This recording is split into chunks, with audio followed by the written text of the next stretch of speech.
ગુજરાતી વ્યાકરણમાં કૃદંત એક એવું મજાનું ટૂલ છે જે વાક્યોને વધુ ધારદાર અને પ્રભાવશાળી બનાવે છે. તો ચાલો આજે આપણે એકદમ સરળ રીતે સમજીએ કે આ શબ્દો આપણી ભાષામાં કેવી રીતે જાન પૂરે છે. ક્યારેય વિચાર્યું છે કે દોડતો છોકરો કે લખેલો પત્ર જેવી વાત આપણે એક જ શબ્દમાં કેવી રીતે કહી દઈએ છીએ? વેલ, એની પાછળનું વ્યાકરણ છે કૃદંત. દોડતો અને લખેલો આ શબ્દો જ આ સમસ્યાનો સુંદર જવાબ છે. તો આ કૃદંત છે શું? એને છે ને વ્યાકરણનો ઓલરાઉન્ડર સમજી લો. એક ક્રિયાપદની જેમ ક્રિયા પણ બતાવે છે અને સાથે સાથે વિશેષણની જેમ કોઈકનું વર્ણન પણ કરે છે.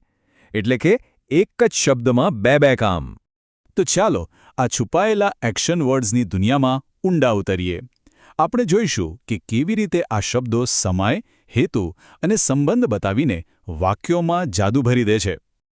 કૃદંતને સમજવાની સૌથી સહેલી રીત કઈ ખબર છે? સમય સાથે મુસાફરી. ચાલો આપણે વર્તમાન, ભૂતકાળ અને ભવિષ્ય આ ત્રણ કાળના આધારે કૃદંતોને ઓળખીએ. એનાથી બધું એકદમ સહેલું બની જશે. તો આપણી આ સફરનો પહેલો સ્ટોપ છે વર્તમાન કૃદંત, જે અત્યારે આ જ ક્ષણે થઈ રહેલી ક્રિયાઓ માટે વપરાય છે. આને ઓળખવાની એકદમ સિમ્પલ ટ્રીક છે. બસ એનો પ્રત્યય યાદ રાખો. ક્રિયાપદના મૂળ રૂપની પાછળ લાગે ત.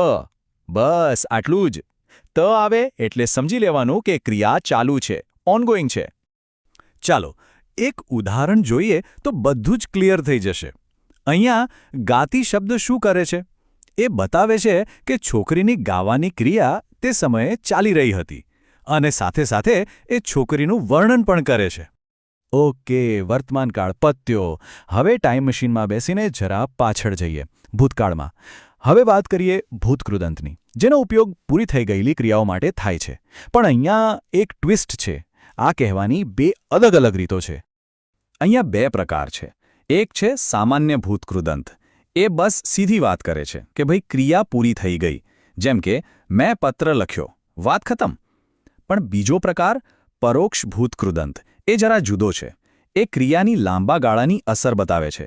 જેમ કે આ ગાંધીજીએ લખેલો પત્ર છે. અહીં લખેલો શબ્દ ખાલી ક્રિયા નથી બતાવતો, એ તો પત્રની એક ઓળખ બની જાય છે. એમના પ્રત્યયો જુઓ એટલે ફરક તરત સમજાઈ જશે. ચલો ભૂતકાળમાંથી સીધા ભવિષ્યમાં જઈએ. આપણી સમયયાત્રાનો છેલ્લો પડાવ. આ કૃદંત આપણને આગળ શું થવાનું છે એ બતાવે છે. આ તો એકદમ સહેલું છે. ભવિષ્યમાં કોઈ ક્રિયા થવાની હોય અથવા કોઈ વ્યક્તિ એ ક્રિયા કરનાર હોય તો બસ એની પાછળ નાર લગાડી દો. બહુ સિમ્પલ. ઉદાહરણથી વાત એકદમ પાક્કી થઈ જશે. અમદાવાદ જનાર માણસ. આ જનાર શબ્દથી તરત ખબર પડી જાય છે કે એ માણસ હજુ ગયો નથી, પણ જવાનો છે. આખા વાક્યનો ભાવ એક જ શબ્દમાં આવી ગયો. જોયું? તો આપણે સમય પ્રમાણે તો કૃદંતો જોઈ લીધા, પણ વાત અહીં પૂરી નથી થતી. હવે આપણે એ જોઈશું કે કૃદંતો બીજા કયા કયા કામ કરે છે. હવે આપણે એમના કામ અને હેતુ પ્રમાણે એમને સમજીશું. આગળ છે સામાન્ય કૃદંત. આ કૃદંત છે ને એ ક્રિયાનું એકદમ બેઝિક, મૂળભૂત સ્વરૂપ બતાવે છે.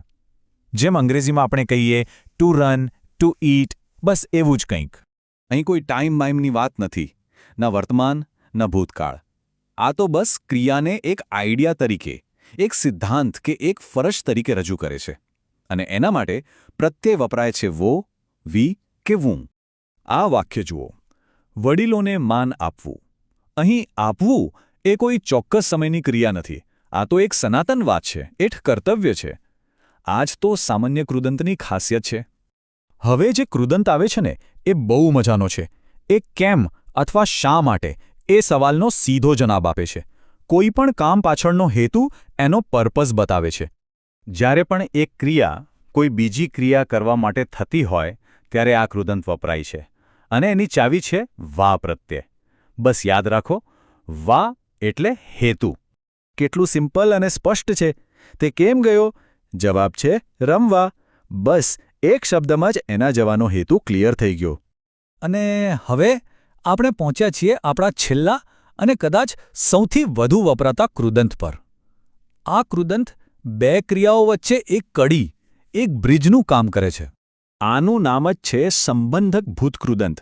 એનું કામ જ સંબંધ જોડવાનું છે.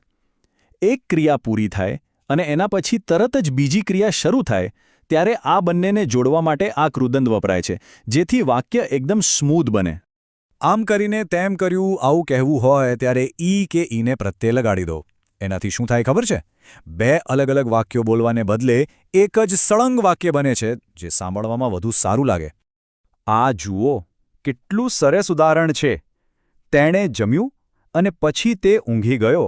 આમ બે વાક્યો બોલવા કરતાં તે જમીને ઊંઘી ગયો કહેવું કેટલું સહજ અને સચોટ લાગે છે. જમીને શબ્દે બધું કામ કરી દીધું. તો બસ આ હતી આપણી કૃદંતોની દુનિયાની સફર. આપણે 6 પ્રકાર જોઈ લીધા. ચાલો હવે ફટાફટ આ બધું એક જ જગ્યાએ રિવાઇઝ કરી લઈએ, એકદમ ફાઇનલ ચીટ શીટ તરીકે. આ ટેબલ, બસ આને મગજમાં ફિટ કરી લો. દરેક કૃદંતનું પ્રકાર, એનો ખાસ પ્રત્યય અને એક નાનું ઉદાહરણ. વર્તમાન માટે ત, ભૂતકાળ માટે યો અથવા એલો, ભવિષ્ય માટે નાર, સામાન્ય ક્રિયા માટે વો, હેતુ માટે વા અને બે ક્રિયાને જોડવા માટે ઈ અથવા ઈને. બસ આટલા પ્રત્યયો યાદ રહી ગયા ને, એટલે સમજો કે કૃદંતો પર પકડ આવી ગઈ. તો આ બધું સમજ્યા પછી એક વાત તો પાક્કી છે. આ કૃદંતો ખાલી વ્યાકરણના નિયમો નથી, પણ ભાષાને વધુ જીવંત, સચોટ અને અસરકારક બનાવવાની ચાવી છે. હવે જોવાનું એ રહ્યું કે આ જ્ઞાનનો ઉપયોગ કરીને આપણે આપણી રોજિંદી વાતચીતને કેટલી વધુ સુંદર બનાવી શકીએ છીએ.